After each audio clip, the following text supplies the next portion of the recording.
In a quiet village nestled between rolling hills and endless fields, there lived an old man named Balaram.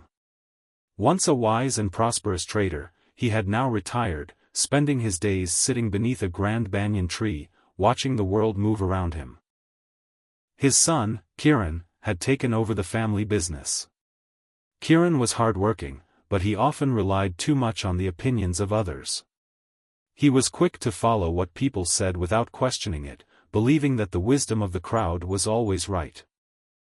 One day, Kiran stormed into their home, his face red with frustration. "Father," he said, pacing back and forth, "I listened to the villagers and bought a large stock of silk because they said the price would soar. But now, the market has collapsed, and I've lost a fortune." Balaram smiled knowingly and gestured toward the banyan tree outside. "Come, sit with me, my son." Though Kiran was still upset, he respected his father and sat beside him. Balaram pointed to the sky where a flock of birds shifted direction with the wind. "Let me tell you a story," he said. Kiran sighed, but he listened. Many years ago, in a distant village, there lived a young farmer named Dev. He had a good piece of land, but he always listened to others instead of trusting his own judgment. One day, a neighbor told him, "This year, wheat will be most profitable. Plant wheat, and you will become rich." So, Dev cleared his fields and planted wheat. But soon, another farmer came and said, "No, millet is the best crop this season. You will regret planting wheat." Afraid of making a mistake, Dev plowed over his wheat and planted millet instead. Then, yet another villager warned him, "Have you not heard? Lentils will fetch the highest price." Panicked, Dev once again tilled his land and replaced the millet with lentils. When harvest time came, Dev had nothing. His crops had not grown properly because he kept uprooting them.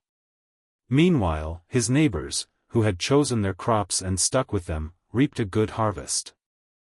Dev sat outside his empty barn, realizing his mistake. By listening to everyone, he had gained nothing. Balaram turned to his son and smiled. "Kiran, you are like Dev. You listen to the winds of the village and change your course without thinking for yourself." Kiran frowned. "But father, should I not take advice from those who know more than me?" "You should," Balaram nodded. "Wisdom can come from anywhere. But the final decision must be your own. If you let the voices of the crowd pull you in every direction, you will lose your path, just like the foolish farmer." Kiran sat in silence for a long time, staring at the sturdy roots of the banyan tree. Unlike the birds that changed direction with the wind, the tree remained firm. From that day on, Kiran still listened, but he also thought deeply before making decisions. He became a wiser businessman, no longer swayed by the ever-changing voices of the village.